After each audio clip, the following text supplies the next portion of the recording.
PAX West here, and I'm joined by Greg Miller, the one, the only Greg Miller here, just finishing up the Civ 7 panel. And Greg, welcome back to PAX. How does it feel to be back here?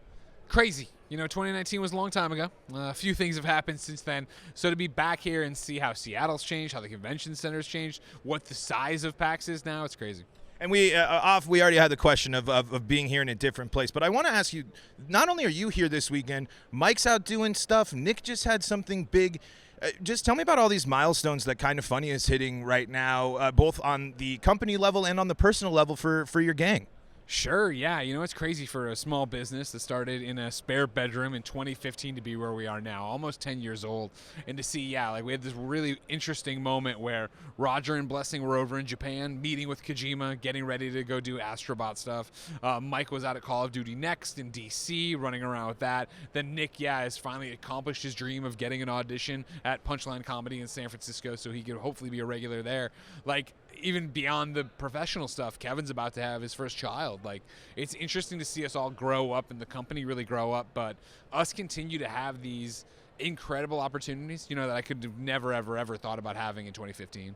And, you know, it's a time for celebrating for a lot of things, but it's also a really tough time for video games. Can you give me some insight on being an independent video game media outlet right now in what is probably one of the most tumultuous year or maybe even couple years for not only the video game industry but video game media as well?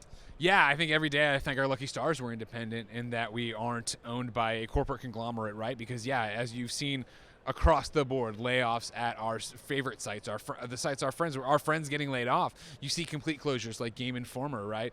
It is such a rough time right now as media in general tries to figure out how to make it sustainable. And I think as you see this bounce back from COVID, you also see a constriction from COVID, right? Of like, the good times are going to roll forever in the video game industry, right? And you're going to have banger after banger, giant game after giant game, people wrestling with work from home versus coming to the office, There's a million different aspects, but the fact that we are able to sit there and get the downloads, the views we get, be the number one podcast, usually on a daily basis, and the number two podcast, usually on a daily basis, at least on Apple, like, those are expectations and numbers that are so big for us, and they wouldn't be so big for an IGN, for a GameSpot. Maybe they would, maybe they wouldn't. But you know what I mean? It would be one of those things that I remember a long, long time ago being at a VidCon, and Bernie Burns was giving a speech about Rooster Teeth and how important Indiegogo was because they had just financed Laser Team.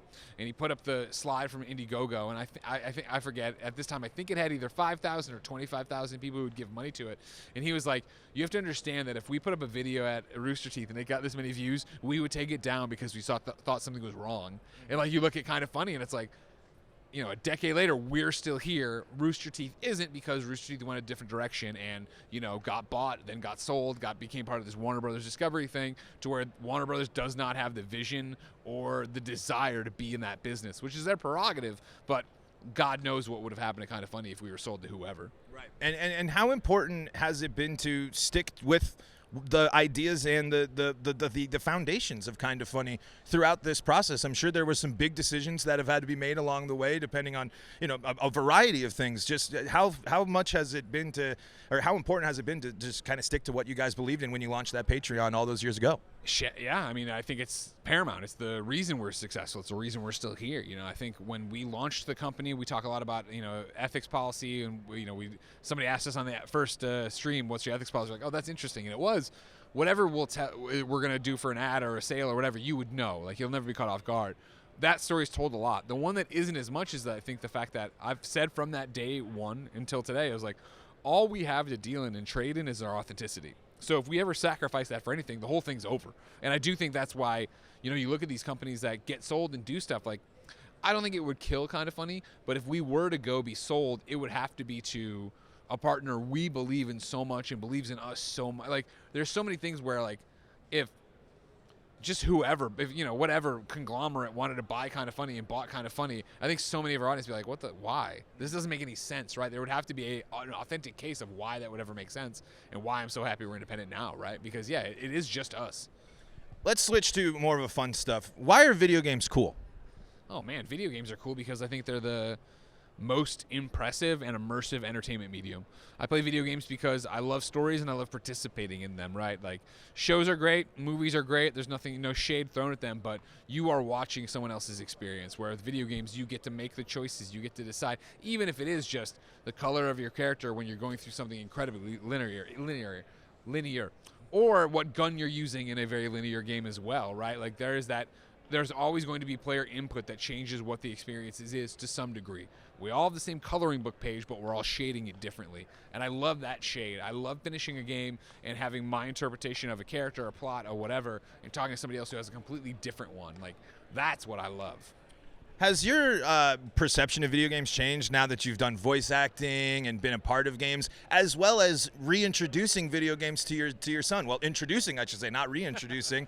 has stuff like that helped you see video games in a different light? I guess so, yeah. It's a miracle any video game gets made, and I think just my time at IGN covering every game, talking to developers, going to E3s, whatever, ingrained that in me and really talking.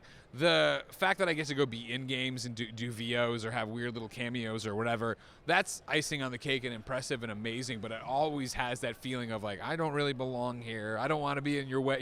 You're making something real and doing something, and I'm here on a lark doing something goofy. I never want to take away from that.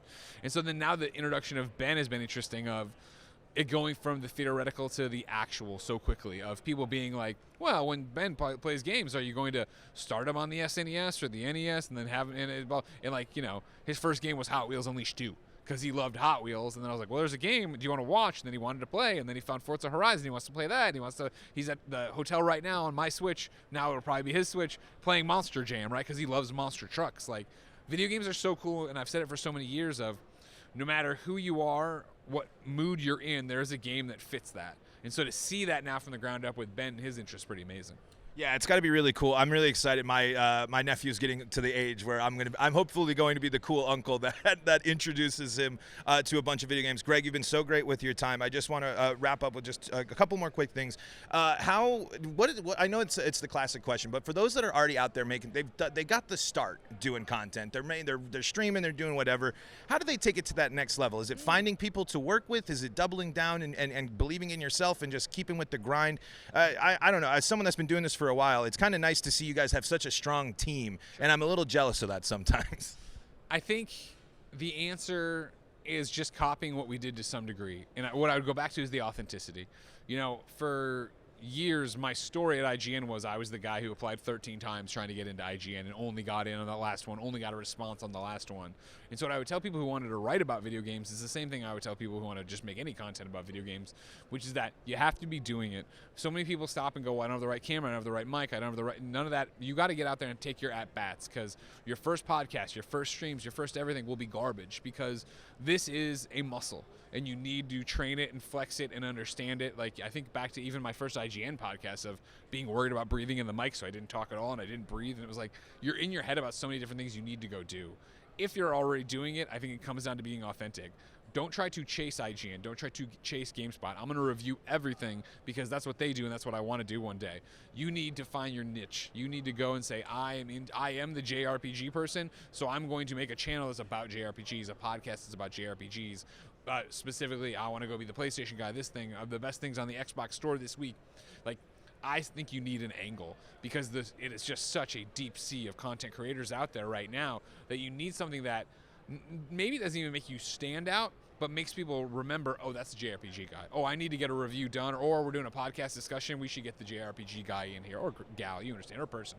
And I would do that. And then, yeah, collaboration is key to the whole thing.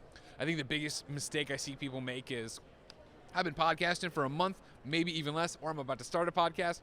I'm going to hit up Podcast Beyond. I'm going to hit up Greg. I'm going to hit, I always say, you want to be collaborating with people who are just a little bit ahead of you or just a little bit behind you, right? Because you're trying to build the people who are on the same rung of the ladder, if not a little bit ahead or a little bit behind with you, so you can help each other go up with opportunities. Because again, if you're the JRPG guy and you go on this podcast and then they go on a podcast and eventually they're like, oh, do you know anybody who could do this guy? I've worked with them and I like them a lot. That's great advice. Greg, my last question for you is, you're setting a baseball lineup in the Mushroom Kingdom. You have the first overall pick in the draft. Who are you taking from the Mushroom Kingdom as your number one pick for a baseball team? With the number one pick in the Mushroom Kingdom draft, Greg Miller's Geysers, take Luigi. Nice, Luigi. I I, love Luigi. if Come I on. can show you. Wow, I didn't know that. Yeah, no, I got him tattooed. Yeah, I got my. This is Luigi's logo and team from Mario Baseball. The logo. After Luigi's Mansion 2 there in the review, like it really was my. I mean, I knew it, but I fucking love Luigi, and so it was. We had a whole Gamescast discussion about him and stuff. Oh yeah, he's an all-around player. Let's get him in there. Absolutely. And Greg, is Andy ever going to win any championships at Kind of Funny ever again? Andy is possibly the biggest disappointment that's ever walked through the doors of Kind of Funny. So no, he'll never be Real Ass Gamer. He'll never have the Kind of Funny World Championship back, and I'll be damned if he ever beats me on Game Showdown for a season. You heard it here first. Andy's never going to win anything. Greg, thank you so much for your time. Thank you.